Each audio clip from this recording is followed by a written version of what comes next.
Hello, and happy Thursday. Welcome to So What, the Marketing Analytics and Insights live show from Trust Insights. I am Katie, joined by Chris and John, who are, depending on how you're viewing this, are to my right. Today, we are talking about personal brand management, and this is actually going to be a series of shows. And so what we want to do is walk through how to set up a basic website, what kinds of tools and softwares you should have in your tech stack. Make sure that you have things like Google Analytics connected to them so that you can track people coming to your website and looking at your stuff. And what we're going to do is actually, unsurprising to no one, I am a blank slate.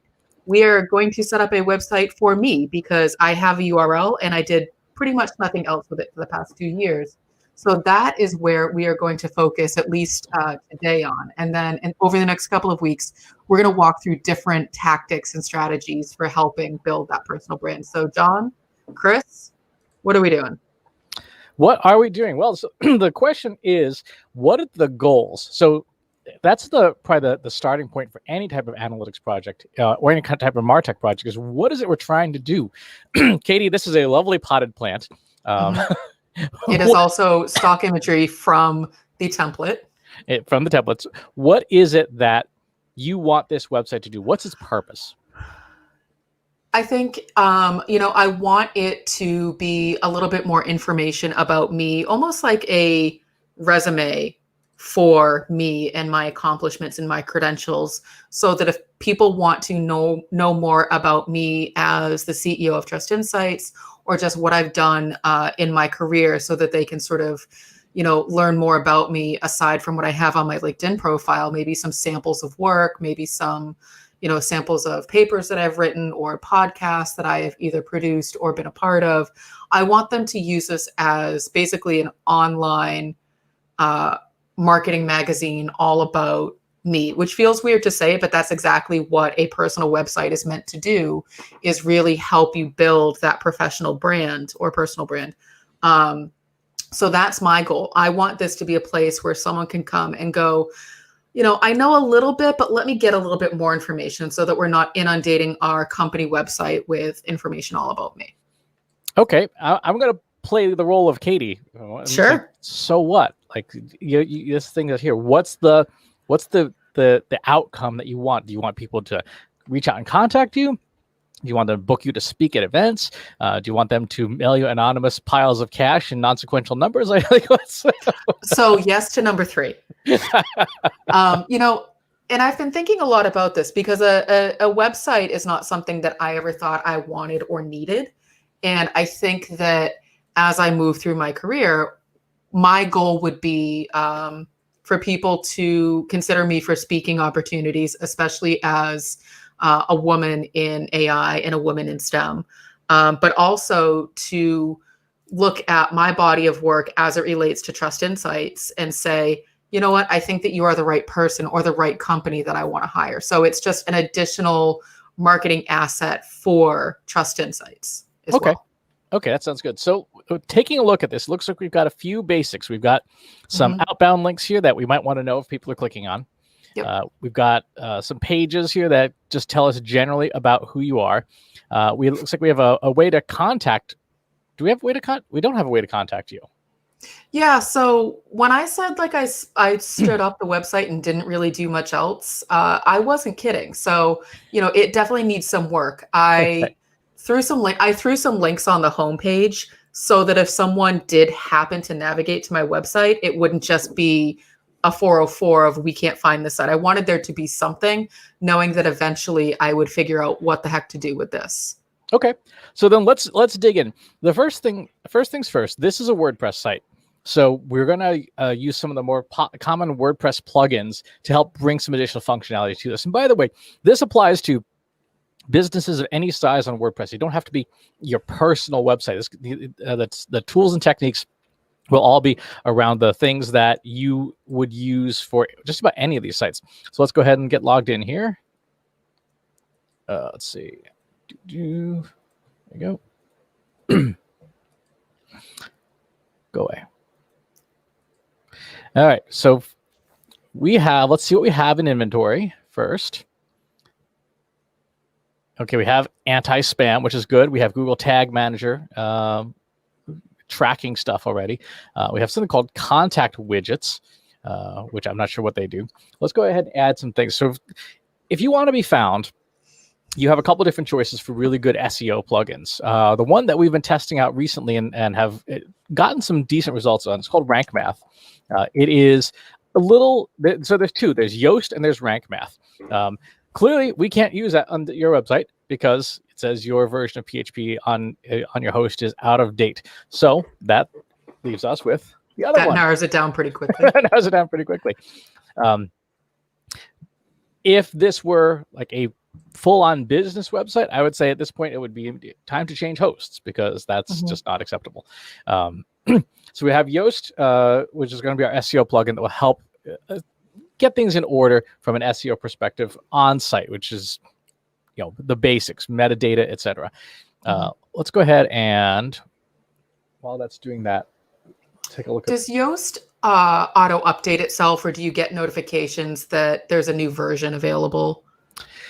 So that's a good question. With a lot of these plugins, you will get notifications when you log in saying, hey, something has changed here. Okay. You may want to update your plugin. There are services. Managed WP from GoDaddy is a free service that we use to manage a bunch of different websites, and you can auto update plugins across the spectrum, which can be very bad. We had an incident recently with Cloudflare where their WordPress plugin crashed the website when you updated it. And of course, using the auto update feature, we crashed all of our websites all at once, which was fun to fix. Let's go into Yoast and just do some of the very basic configurations in here. What we're going to be looking for is dashboard, get it past all the ads. Let's go into the configuration wizard. My site is live. What type of website is this? It's a portfolio, really, but you can see there's a bunch of different things. The reason it's asking for this is it wants to know what type of markup metadata you're going to be using. So each of these has different fields that you would normally fill in.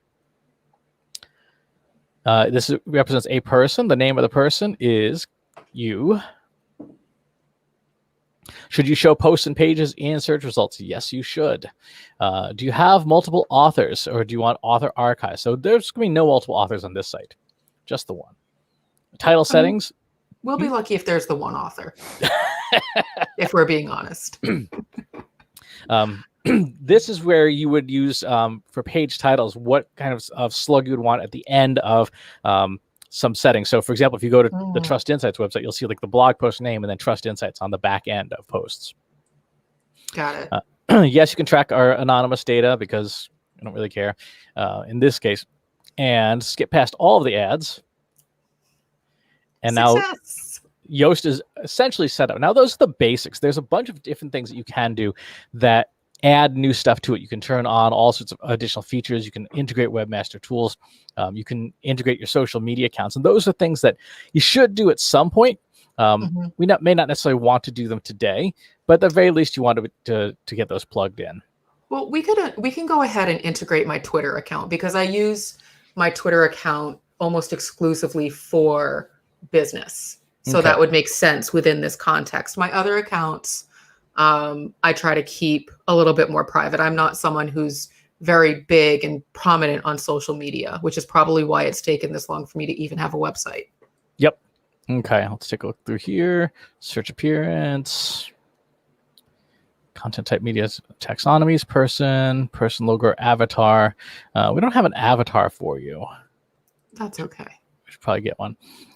Are there any things in here for content types that we need? Media?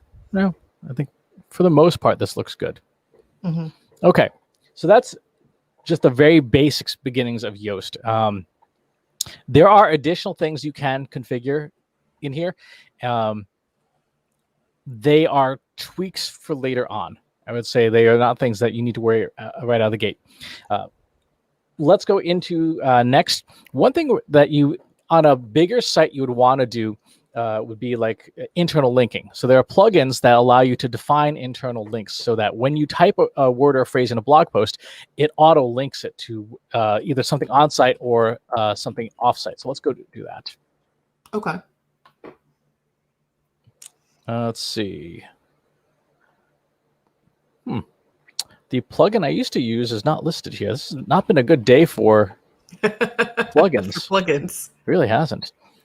I'll have to go find a different one because I don't see. Don't see here. Well, actually, I could just pull it off of one of my other websites. Additionally, let's see if Matomo works on this host. Nope. All right, that's getting annoying. The Matomo Analytics plugin is one that I would suggest people use and install on their websites because it allows you to run essentially a backup version of your analytics to see what people are doing on your website. Is it as good as Google Analytics? No. But is it your data stored in your database and will never go away as long as your website is functional? Yes. So it's a good way to check what's going on in the back end and just kind of validate that like your analytics plugins for Google Analytics and stuff are working correctly. So we've got the basics now on site. Let's go into Google Tag Manager. And can you make our client services account an admin? Because we're not currently an admin in your account. Yes, I can do that. I had assumed that I had done that, but this is also a good check to see if I do know how to do that. While you're doing that, Brian says, what is the minimum blog frequency you would recommend for somebody here? Let's go ahead and push this out here. I've gotten several posts written, but hesitant to launch that have big gaps between posts. I don't know that there's a minimum frequency as long as do you have content worth sharing, right? And is it something that is time sensitive where if it was published right now, it would not be as effective as a certain period of time. Like if you had a post on, say, Black Friday shopping, you might not want to publish it right now. You might want to publish it, maybe November 1 or something like that. If you had a post on 4th of July cake recipes, this is definitely not the time you're going to publish it because it's not as relevant. But it wouldn't hurt to have it out there if it's something more timeless, so that it gets indexed by Google.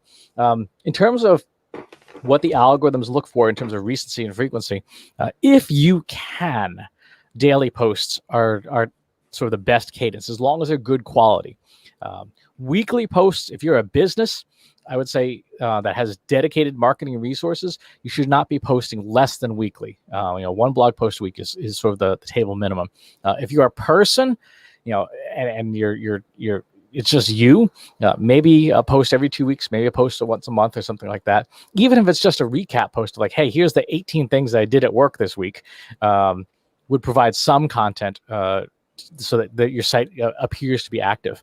And one of the things that you can do, especially if you have a piece of anchor content, pillar content that is solid, is constantly upcycle it, recycle it, change the date, freshen it up, add new stuff to it so that it's constantly moving, a moving target in terms of when it's been published. All right, so you should be all set on Tag Manager. So this is actually a nice pro tip for people who are bringing on other agencies. So I had granted you access at the account level, but it auto defaults to read only access at the container level. So I did need to go back and grant you admin access at the container level as well. Okay, so let's take a look and see what's going on in here. We have standard Google Analytics. We have Stack Adapt set up. We have a thank you page tracker, a speaking page tracker, and looks like we have all the major default variables turned on. Let's go ahead and check.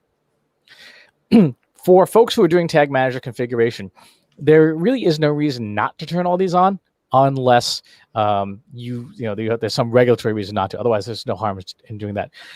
Best practice, have your Google Analytics ID stored as a variable, because what happens an awful lot of the time is you can fat finger an ID if you are trying to set up individual tags, and bad things happen. So always have your Google Analytics ID set up there. Let's go into your Google Analytics and see how we've got it set up. Okay, we'll go through property first. You've got this here. Does your site have a certificate on it? It does not. So I was going to say, I don't think so. Yeah, one of the first things you'd want to do, and many hosting companies offer these, are free SSL certificates that allow you to secure your website. Other companies, they do charge you, but there's, for example, WP Engine has a free 90-day, constantly auto-renewing Let's Encrypt certificates. And that would be the way to go. So this has to say HTTP for now because it's unsecured. Enhanced link attribution is on. We would want to do it to tie in Search Console, but that's going to require getting your DNS set up, which I'm going to guess with the current host is not going to be an easy thing to do, given that things are already very problematic there. So I actually was trying to do that myself yesterday, and you guys, I think I put a message in our Slack channel that I wanted to get it set up prior to the live stream so we wouldn't waste time, but that would explain why I was having so much trouble trying to get my site verified, even through a basic function such as, you know, is Google Analytics on your website? Let me verify it. And it kept saying that it couldn't validate the site. And so that was one of those things that I can see someone who doesn't have a Chris Penn or a John Wall at their disposal would get very, very frustrated with, because I was getting frustrated with it. It was one of those things where I know I should know how to do this by now. Yep, exactly. So tracking code, Google Signals is turned on, which is allows Google to track the difference between desktop and mobile devices. It's an important thing to have on, unless you have regulatory restrictions preventing you from doing that. Let's take a look at data retention. It's currently set to do not automatically expire if you are doing business in California or the EU. For businesses, contact your legal department to figure out what your data retention policy is. For an individual person, like your personal website, I don't see any reason to change this. Let's move on from there. Session settings, your standard Google Analytics settings for minutes and for campaign timeouts. Your campaign timeout, generally speaking, we'll set that to a maximum of to the maximum unless there's some compelling reason not to. Let's go ahead and crank that all the way to 24 months. What that means is that if somebody comes into your website and they're tagged with a campaign, it'll be 24 months before that person, if they convert, would not be associated with a campaign. So from an attribution perspective, you'd want that in there. Let's see, referral exclusion list. Generally speaking, you always want to make sure you're not referring traffic to yourself. It's kind of a best practice. Let's go ahead and go down to audience definitions. We always like to see that smart lists are turned on. That is when you have conversion set up, goals set up in Google Analytics. You want to be able to retarget folks who don't convert. It's kind of a way to build lookalikes. So at the property level, that's what we've got. Let's take a look now at the view level. Remember, with Google Analytics accounts, the hierarchy is account, property, view. You can have one property with multiple views in standard Google Analytics. So same settings here. Is there site search on your site? That is an excellent question, Chris. I do not know. The answer appears to be no. So how would I fix that if I wanted to set it up? You would need a different WordPress theme. You would need a theme that supported site search. Your current theme does not. All right. So after we go through all of the MarTech stack basics, let's go back to that if we have some time in this show, because I randomly picked a theme because it had the picture of the plant. But obviously, I can change that because it is my website. David said, hearsay using Let's Encrypt should not be used, as many fraudsters use it as a solution. It depends. It depends on your website. If you are a super high risk, if you're like a financial institution, yeah, you should probably be using, the platinum from VeriSign or whoever. For your individual person's personal blog, Let's Encrypt is just fine. There's no real risk there. Okay, goals. So we have no goals, and sounds like it's symbolic of just me and my website. You have no goals, Katie. You have no goals. I also don't have a contact page, so here we are. Exactly. So there's a couple different ways we could approach the goals for a personal blog like this. One would be, do you get somebody who reads a lot of stuff? You could do an engagement goal, like just tracking how many people read more than one page on your website. That's not a bad goal, especially for a personal website. But even for any kind of publisher, you just want to get a sense of how frequently, let's call them big readers. And we want to see at least 3 pages per session. Greater than 2. I'll hit there and save that. The contact form, if we had a contact form, that would be good. I would like to know also when people are clicking on links that don't go to your website. So they're clicking on external links because you provided all these great links. Would it be nice to know if someone actually clicked on them? That would be great. It would be great. So let's do this. First, we're going to need a trigger in Tag Manager to track that. Let's call this Outbound Links. And we're going to do just links, some links, and we're going to do our click URL does not contain KatieRobert.com. So this trigger will fire on any time somebody clicks on a link that is not from your site. That we now need a corresponding, go away. We need a corresponding tag. So JGoal Outbound Clicks. I'm going to use our standard universal analytics tag. This is going to be an event-based tag. And this is going to be outbound click. We use our built-in variable. This is where if you're typing these manually, things go bad. And we're going to choose that tag we just created. So we have outbound click set up in there. Now we need to create the corresponding goal in here. Let's go for custom. This is going to be event-based. Click. This is going to be outbound. One thing people forget with Google Analytics goals is you don't need to fill in every single field. You just have to have the minimum number of matching conditions, which means that in Tag Manager, for example, if you wanted to have an outbound click on just specific kinds of links, you could send more data to Google Analytics, but only as long as it had these two, it would match the goal conditions. You could have like outbound click MP3, outbound click, MP4, outbound click, whatever, and it would still fire the goal. But you would get more data within Google Analytics about which specific ones are being clicked without having to have a separate goal for each of them. Got it. That makes sense. And I think that, in setting up goals, I know the first time that I looked at it, I was very intimidated because of all the fields. I was under the assumption that every single field had to have some type of data point in it. Yep, exactly. Our next thing we're going to do is fix our channel groupings. So channel groupings, Google has a lot of these things built in that allow you to look at what it constitutes paid search, generic search, etc.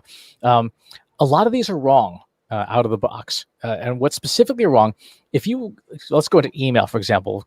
The standard definition says system-defined code says email. If you get clicks, for example, from mail.google.com, mail.yahoo.com, etc., those are going to be tracked as referral traffic in Google Analytics, which is wrong. We know that that's email. So what we're going to do is we're going to create an additional condition matching on source medium for what's a regular expression of all the different ways that you can send email, like from webmail and stuff, and put it in here. Now, we're not going to paste this into the show itself. This is something that we restrict to Trust Insights customers. However, if you are a Trust Insights customer, hit us up in your Slack channel or email us, and we'll get this set up for you if we haven't already done so. And so email is one that needs to be fixed pretty quickly. Social media is another one, which is always horrendously wrong, especially Facebook stuff. Facebook, for whatever reason, is tracked as referral traffic from all of their mobile stuff, and I don't know why. And then if we were running paid email and paid social campaigns, we would want to define specific channels for those as well. So now, when you look in standard Google Analytics, you're going to see all those things work properly. So Google Analytics is more or less set up correctly now, give or take. Now, what you didn't show me, Chris, and obviously I know we set this up 2 years ago, is let's say this was a totally fresh instance and I needed to add the Google Analytics tag onto my website. How the heck would I do that? Can you just sort of walk me through as if it didn't happen already? Sure. So actually, we're going to do something. We're going to do exactly that. We're going to do it very differently. You ready? Okay. I think so. It is time to install Google Analytics 4 on your website, which is the brand new version of Google Analytics that was just announced yesterday. So we're going to call this Katie GA4. And the process for setting this up is very similar to setting up traditional Google Analytics. So industry, we're going to set you up in business. We're going to set our reporting time to New York because nobody wants to be in Detroit. Apologies if you're in Detroit. And now we are presented with our data streams. A data stream is nothing more than what kind of analytics data you're collecting. And if you are a bigger, say, corporation, like you have a mobile app, for example, or even if you're a podcaster, like if you're a podcaster with a dedicated podcast that has its own mobile app, you would want to have a data stream for each of your apps, and they would combine all of this together. For you, Katie, we've just got the website. We're going to choose our unsecured for now. And this is Katie's website traffic. And turn on enhanced measurement. Enhanced measurement captures all of these interactions automatically, so we don't have to write special tracking codes for them. So we're going to create our data stream. And now we have to deploy this. So there's a whole bunch of different ways to do this, but the easy way is the way we also recommend for setting up standard Google Analytics, which is good old-fashioned Google Tag Manager. So the first thing we're going to do is we're going to set up a new variable with your tracking code in it. Now, here's the catch. GA4 ID. There is no Google Analytics 4 tracking ID in here yet. The one that's in here for Google Analytics settings supports only traditional Google Analytics. So we're going to use a constant instead. And that ID that we just got from Google Analytics is going to go here as your constant. And it works just fine. It's just not they have not updated Tag Manager yet. Next, we're going to create our tag. So there's two kinds of tags in Google Analytics 4. There's configuration and event. In this case, configuration is just the basic tag. So ADGA4 base tag. If this sounds familiar for some of you who do stuff like Facebook tracking and Facebook pixels, it's almost identical. So there's a base pixel, and then there's a lot of functionality you add on top of it. Let's go ahead and add the new configuration tag. The measurement ID, huge surprise. We're going to go with the GA4 ID constant we just set. And then if there are additional properties and settings that you need to set here, you would set them. We don't need to set any of these because, again, your website is very straightforward. And we're going to trigger this on every page. There's no reason to exclude any pages from this. So whether you're using GA3 or GA4, or traditional or our new Google Analytics, the process is the same. We submit this to Google Tag Manager, and now your website, even though it's running on a crusty host and can't support half the plugins we want it to, is now running the latest and greatest version of Google Analytics. Now, we have to do, as we just did with traditional GA, we want to do some basic configuration in here. Just go in and double check, make sure everything looks okay. For the data settings, data retention, this I crank up to 14 months. I don't see any reason to have it be less than that. Some organizations would have to do that. We want to turn on Google Signals as was enabled in your classic property. Okay, so Google Signals is now turned on. For default reporting identity, by default, we like to have user and device tracking turned on. And for those of you who have really advanced analytics setups, there's an opportunity to connect your Google Analytics account to a Google BigQuery database. This would allow you to run, get data in real time into a database and run analysis. Like you can run the most sophisticated forms of attribution analysis and stuff using that. In this case, for your personal website, Katie, I'm going to say we're going to skip that for today. I mean, the fact that the only views of the website have been you and I the past 2 years, I think I'm good. Yep. So now what we've done is we've gotten Google Analytics Regular and Google Analytics 4 set up and collecting data. The most important thing you can do is get this stuff installed because none of this stuff is ever retroactive. You only have data from the time you turn it on. So you've got to get it on as soon as possible. Even if you don't finish the configuration, even if you don't have like all the goals you could possibly want, just getting some in place would be great. Okay, so that's Google Analytics. And go ahead. Hold on a sec. Well, let's back up for a second. So let's say I hadn't already connected Google Analytics to my website. Where do I put the Google Analytics code into my website to make sure that Google Analytics knows that this is my site and this is where I want to collect data from?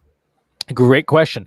You don't. You use a Google Tag Manager plugin. So in the plugins directory, you want to use Google Tag Manager. We never want to put Google Analytics code directly on a website unless there's no other choice.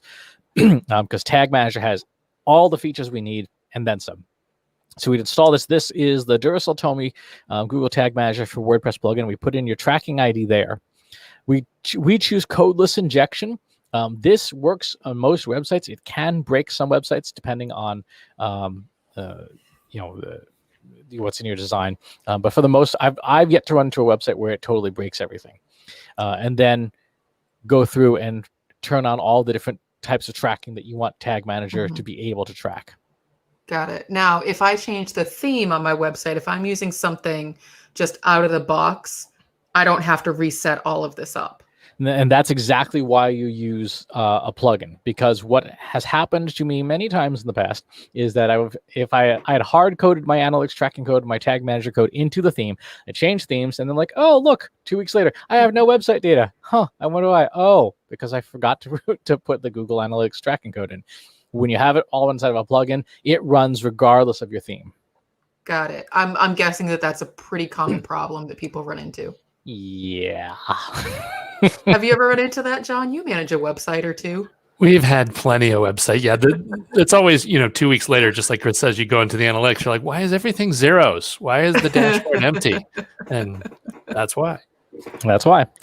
Okay. Well, the next thing we want to do is we should probably have a contact form on there, unless you like spam. If you love spam, then we can just put your email straight on your website. No, thank you. There's a bunch of different plugins out there that all can do, really, really good stuff with basic contact forms. The ones that I've used, I think most of these, I personally like a plugin called Gravity Forms, but it is a paid plugin. And for this particular website, we're not going to be doing super crazy stuff. So we're just install standard contact form 7. And we just have to take a look to which page we want that to be on. We want that to be on the contact page. Okay, let's turn on contact form 7. And there's our contact forms. And let's go ahead and just go in and edit this. Let's call this contact form. You can see all the basic fields that it has set up here. I don't think we need to add in a whole lot of additional specialness. And then it tells you how it's going to contact you and how it attaches stuff. So this looks pretty good. We're going to take the short code, which is going to invoke the form, and put it on that page.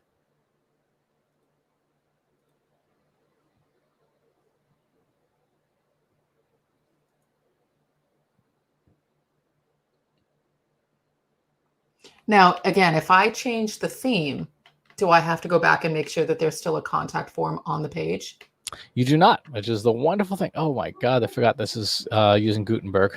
So this was actually, again, when I was trying to get set up for this live stream, I was trying to edit, and the way that I don't know if it's this theme or what it is, I hate it. I cannot for the life of me figure out how to edit these pages in a basic way. Yep, that's because this is the Gutenberg editor, which is supposed to be fancier and stuff like that, and it's not. It's awful. It's terrible. So I switched to HTML there. How did you do that? There's a little the 3-button widget there that lets you do that. Let's go ahead and hit refresh, and there's our form. Now, let's test this form and see what happens. And as you're rolling through that too now, I've used a plugin to defeat Gutenberg. Is that still the best way to get around that? Yes. Use the classic plugin. Classic plugin, yeah. Yep. So is that something we can install after this? Yep. So please. Really important there. I hit send, and it says, thank you for your message. Your message has been sent. So if we want to track this as a conversion, notice the URL has not changed, which is mildly problematic. We can fix that, though. There are ways to get around that. And the way we get around that is, again, using Google Tag Manager. So we're going to set up a trigger. I call this contact form submit. And we're going to do a form submission. And there's only one form on your website, so we're going to say all forms. If you wanted to have this for a specific form, you could restrict it down to some forms by the page URL. Again, not as big of a deal for us here because there's literally only that. And then, as we did before,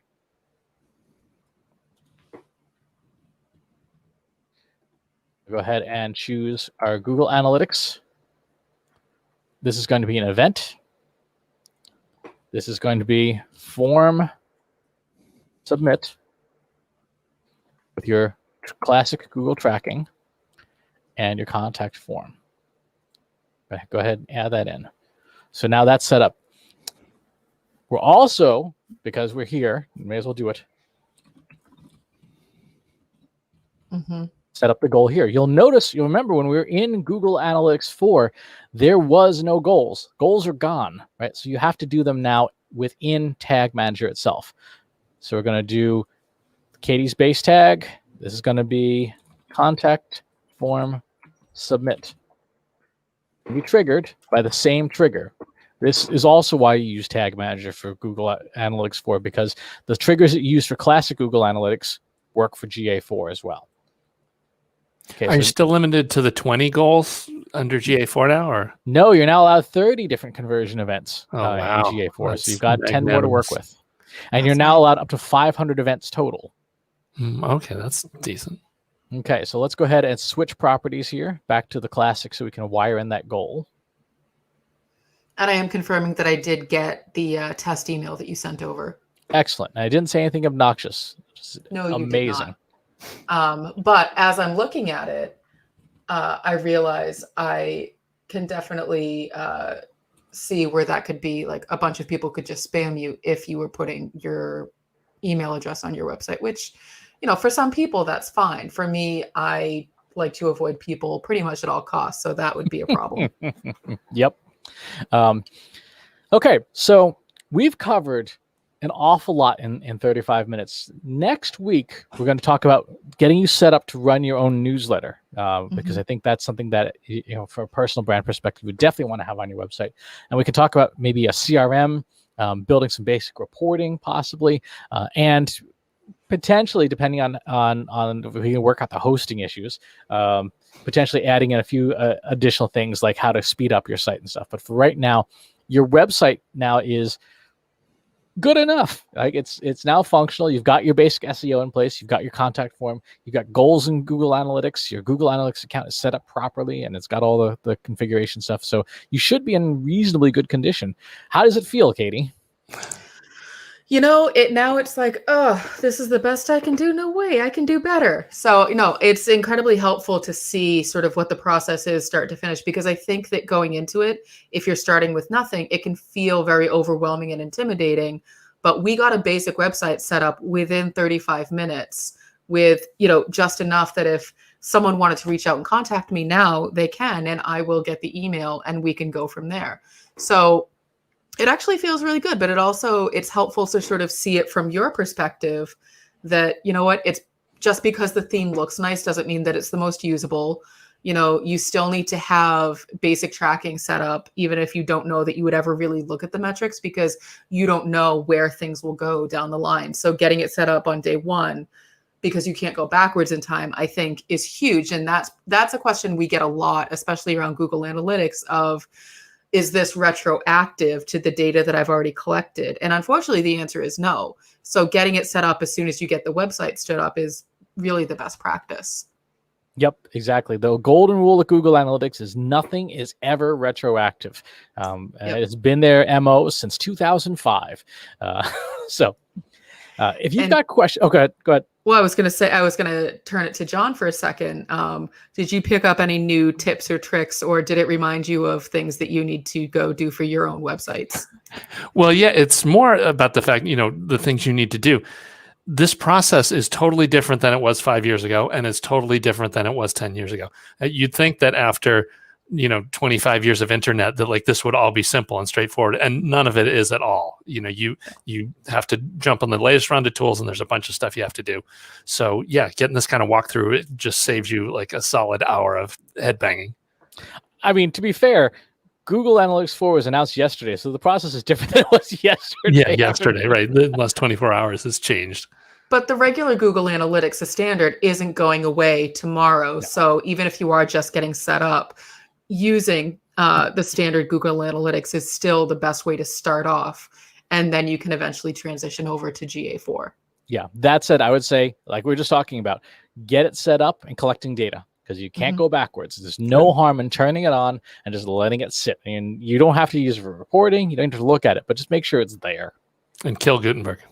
Yeah, kill Gutenberg.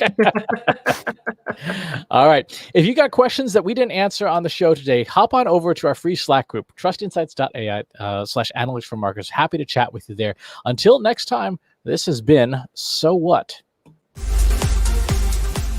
Thanks for watching today. Be sure to subscribe to our show wherever you're watching it. For more resources and to learn more, check out the Trust Insights podcast at trustinsights.ai/TI podcast and a weekly email newsletter at trustinsights.ai/newsletter. Got questions about what you saw in today's episode?